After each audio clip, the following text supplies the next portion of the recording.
शिव गुरु से जोड़ना, यानी शिव शिष्य बनना है और दूसरे को शिव शिष्य बनाना। शिव शिष्य बनेंगे कैसे? पहला सूत्र है दया। दया होगी कैसे? दूसरा सूत्र आपके पास है दूसरों को शिव गुरु से जोड़ना, यानी चर्चा करना। चर्चा करेंगे कैसे आप?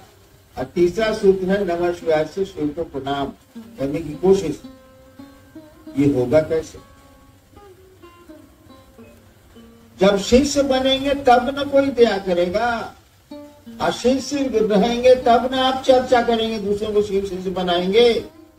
और शिष्य होंगे, गुरु की दया मिलेगी, तब गुरु को प्रणाम हो।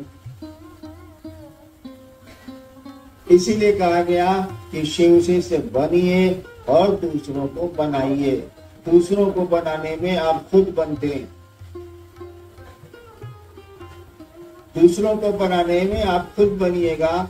आपको स्टेशन जो पहुंचा रहा है वो भी स्टेशन ही जाएगा, भले वहां से लौट जाए, लेकिन स्टेशन जाएगा। स्टेशन की रंगीनियां उसको दिखेंगी। दूसरों को शिवसी से बनाने के क्रम में आप भी शिवसी से बनते हैं। अभी आप लोग एक बात कह रहे, क्या साहब मेरा एक है, पूजा साहब है, हाँ,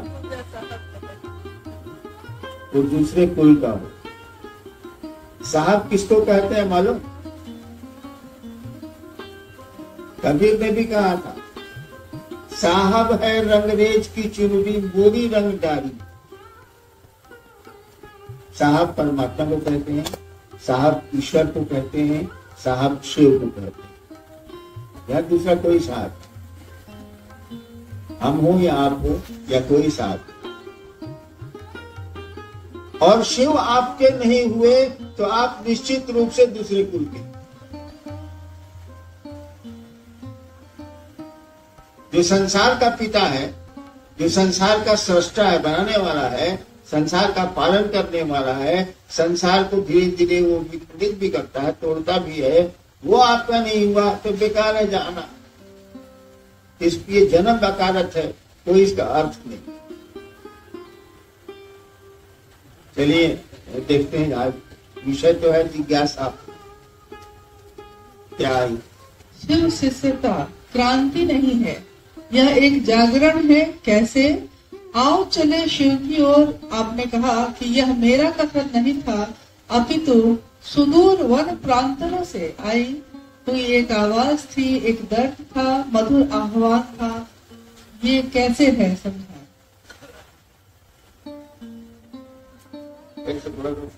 शिव की शिष्यता क्रांति नहीं, यह एक जागरण है। आओ चले शिव की ओर। आपने कहा कि यह मेरा कथन नहीं था, अपितु सुदूर वन प्रांतों से आई हुई एक आवाज थी, एक दर्द था, मधुर आह्वान था।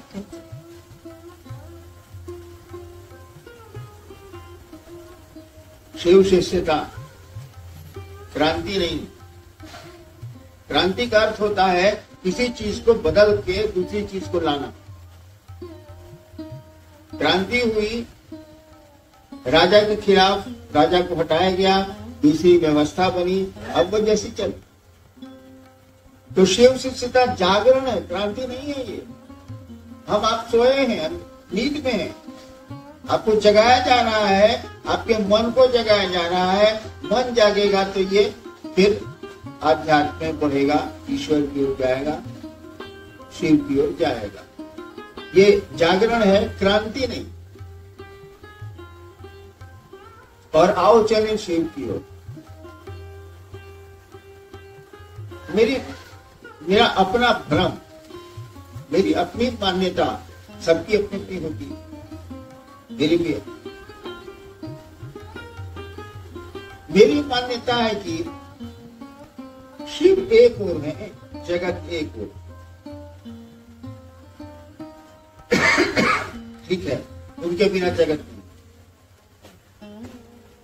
शिव एक ओर है, जगत एक ओर है।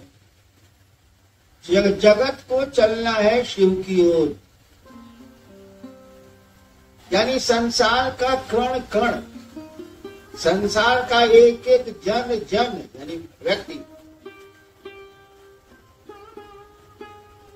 चाहता है कि वो शिव से मिल जाए, ईश्वर को प्राप्त कर ले, ईश्वर की ओर चले, ताकि धरती के झंझट से हटे हुए। मैंने कहा आओ चले शिव की ओर, मैंने नहीं कहा। ये सब आपकी आवाज है, जन जन की आवाज है, कण कण की आवाज है। पहले सुना नहीं? तरल गगन पवन सब कह रहा है क्या? शिव शिवम। तो आओ चले शिव की ओर। ये हम लोगों की तरफ से आवाज है, जन जन से आवाज है, कण कण से आवाज है कि चलो शिव की ओर। यहाँ कितनी देर, कितना घंटा, कितना दिन रहना, चलो शिव की ओर। और इस आवाज में जिसने भी आवाज लगाई है, या आप लगाए या कोई लगाए, जिसने भी अगर दिल से ये आवाज लगाई है, उनके पास दर्द है। दर्द किस चीज का है? शिव के प्रति है और इस जगत के प्रति है। जगत के प्रति वो चाहता है कि शिव से जगत को मिला दे, आपको शिव से मिला दे, और आप नहीं मिल पा रहे हैं, इसीलिए वो दुखी है, आवाज दे रहा है, चाहता है कि आओ चलें शिव की ओर, चलिए शिव की ओर। कहाँ फंसे हैं भैया? जिंदगी में रहिए, लेकिन जिंदगी के हो के मत रह जाइए।